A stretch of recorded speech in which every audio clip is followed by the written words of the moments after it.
श्रीलक्ष्मी श्रीमहालक्ष्मी क्षीरसागरकन्यका उत्तिष्ठ हरिसम्प्रीते भक्तानां भाग्यदायिनी। श्रीलक्ष्मी श्रीमहालक्ष्मी क्षीरसागरकन्यका उत्तिष्ठ हरिसम्प्रीते भक्तानां भाग्यदायिनी। उत्तिष्ठोत्तिष्ठ श्रीलक्ष्मी विष्णुवक्षस्थलालये उत्तिष्ठ करुणापूर्णे लोकानां शुभदायिनी।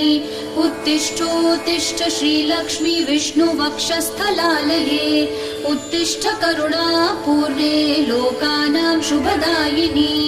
श्रीपद्ममध्यवसिते वरपद्मनेत्रे श्रीपद्महस्तचिरपूजितपद्मपादे श्रीपद्मजातजननी शुभपद्मवक्त्रे श्रीलक्ष्मी भक्तवरदे तव सुप्रभातम्।